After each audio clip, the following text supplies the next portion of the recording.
So there's a whole lot going on in Galaxy of Heroes right now.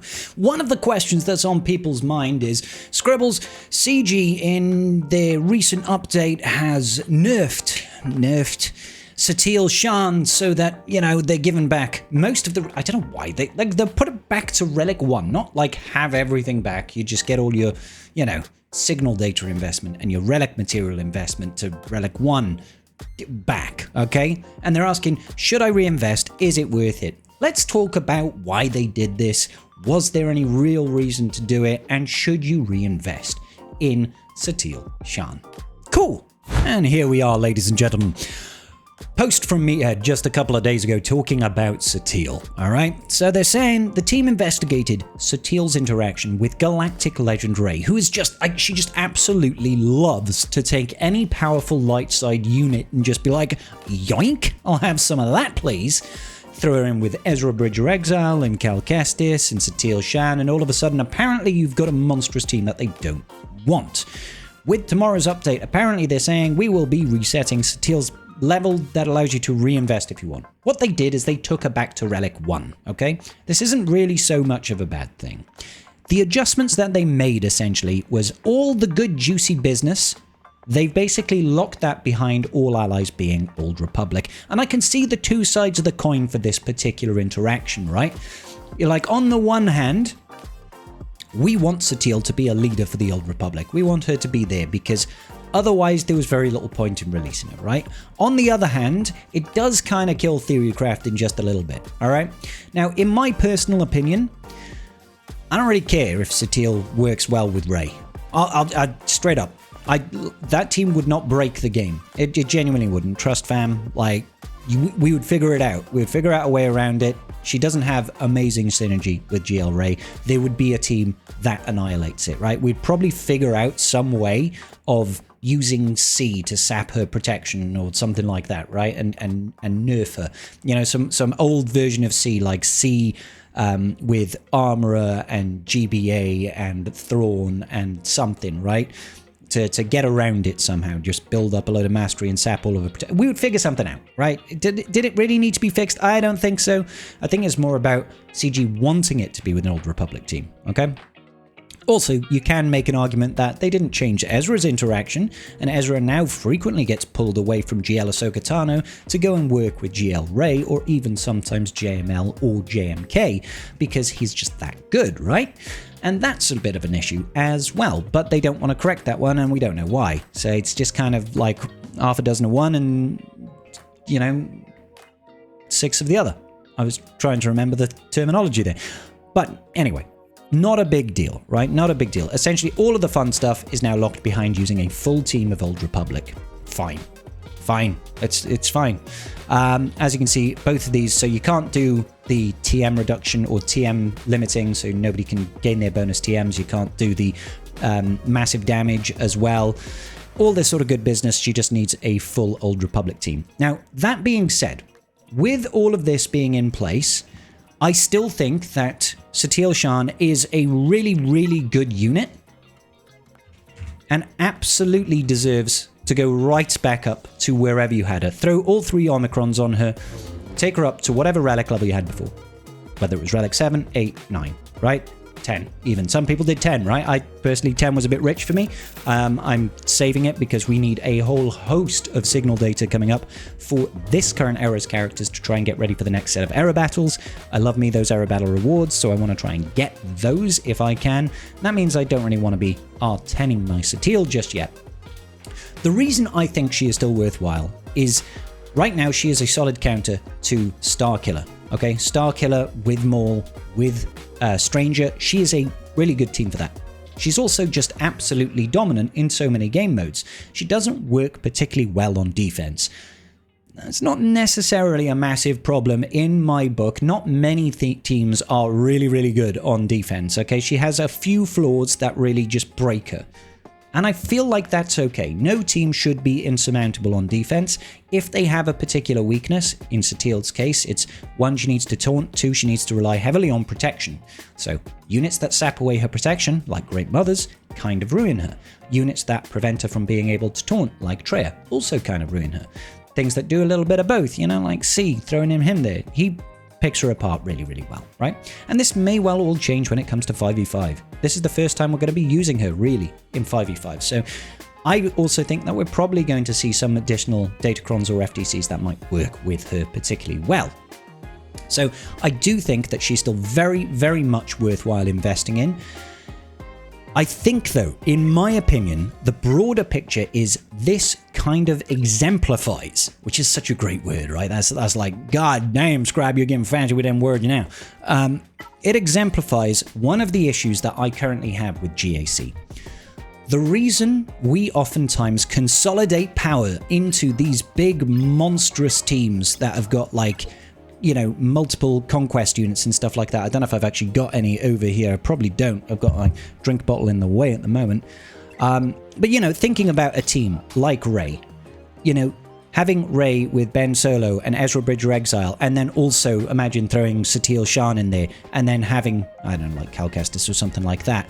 That's 3 conquest units. That's 9 Omicrons that we are rocking. Sure, a lot of them wouldn't necessarily be active and stuff like that, but the reason we do that is because we have so many powerful teams, but only a limited number of battles to win, right?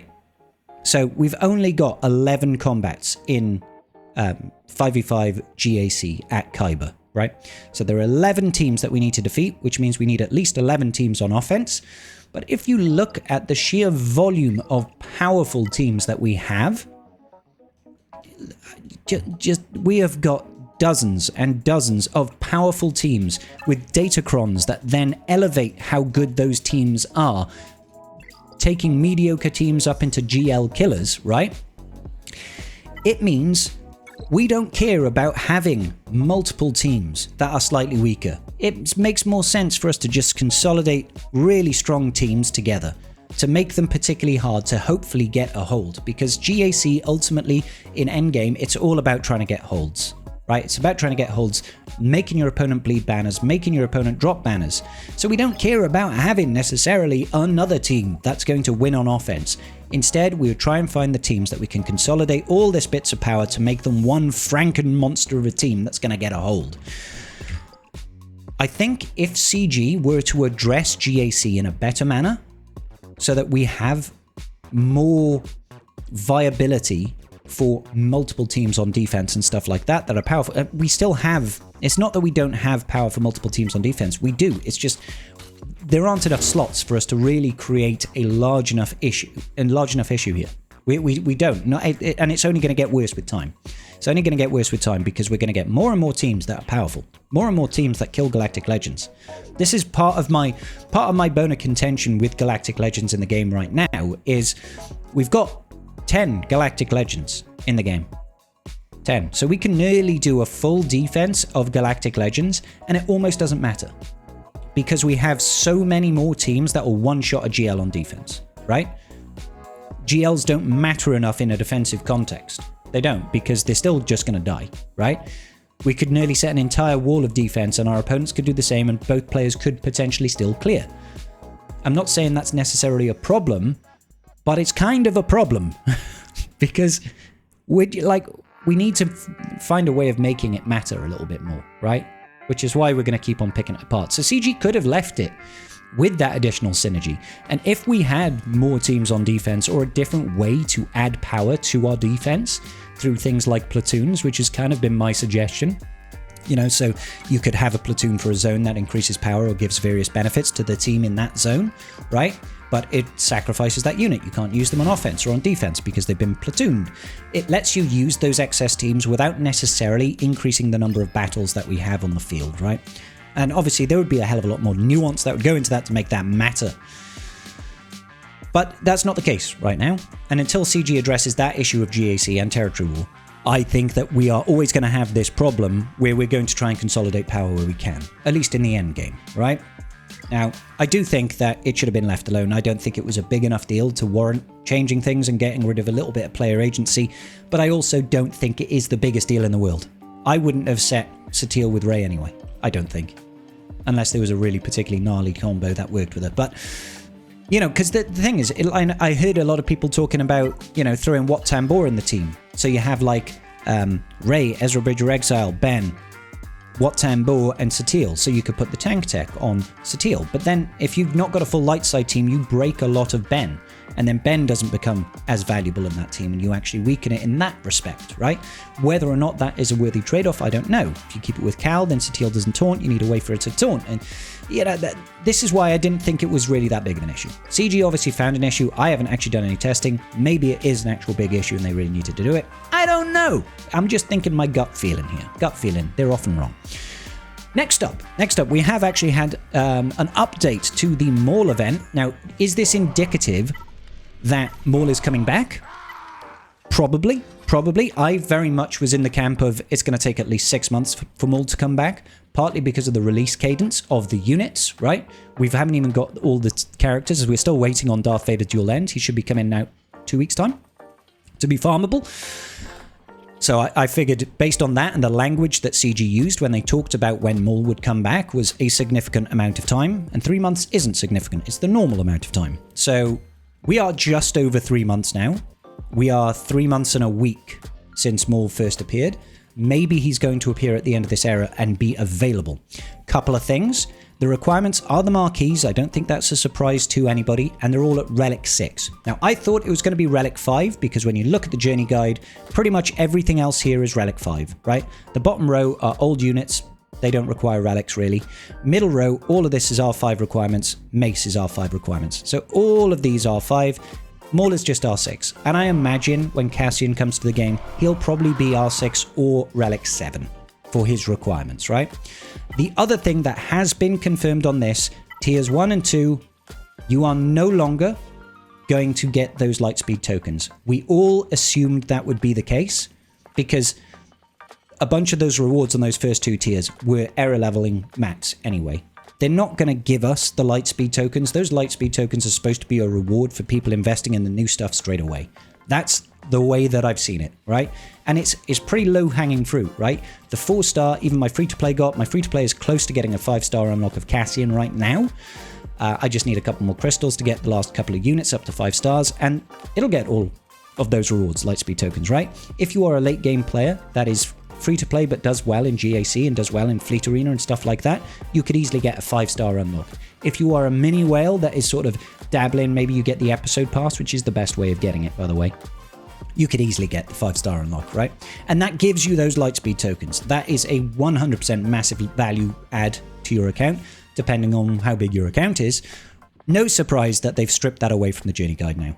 Like, we can complain if we want, but I'm not surprised. Not many legendary journeys give you additional stuff. And these days they're antiquated, right? Sometimes you'll get like, you know, some Gear 12 gear or a Mega Mats. You know, like, I'm not surprised. Would it have been nice? Sure.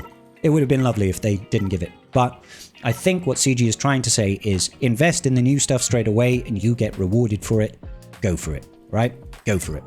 Now, there is one final thing that I want to talk to you about, ladies and gentlemen of the tribe. And that's not this. It is this, ladies and gentlemen. Inquisitor Barriss is now farmable. Darkside Battles 4C hard. It is a hard node farm for Inquisitor Barriss. Not the end of the world, but there we go.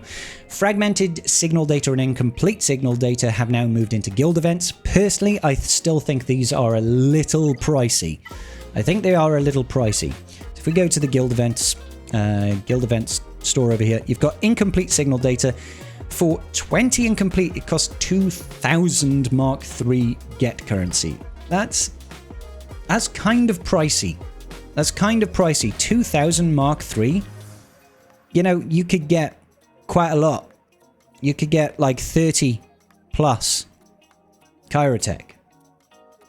Is that worth it for 20 incomplete? I feel like this. If this was like 500. I'd be like, yeah, that's a great value. That's great value. Buy it every single time. But you have to sacrifice either micro attenuators, which is going to be your mod slicing materials, or your Chirotech, which is either going to be for your gearing, or it's going to be for your relic mats, in order to get not loads of incomplete signal data. They're kind of drip feeding us right now. Similarly, fragmented signal data is for get 2, which is quite nice, I guess, but it's just fragmented. You know, it's the easiest one to get. Is it worth dropping 1600? Maybe, maybe not. I don't know. I wish this was a little bit better value personally. Maybe somebody's going to come up with me and lay some math knowledge down on my face. But to me, it just, like, you're sacrificing Xaereth. And for different people, that's gonna really sway you, right? Because right now, even though I don't need Xaereth for gearing, I really don't. I haven't for a while. Xaereth is still massively valuable in getting yourself stuff like aero magnifiers, right?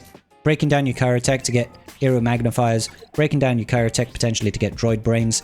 This is really important. If you're going to that, you know, the higher levels of relics, it feels like CG right here is making you choose, basically. Making you choose between, do you want to go to like Relic 5 or do you want to be going to Relic 9? Maybe it's a short-term solution. We need more on the top end, and I feel like this sacrifices your ability to get top-end materials in order to work on the bottom end. So it's like bottom fluffing your roster.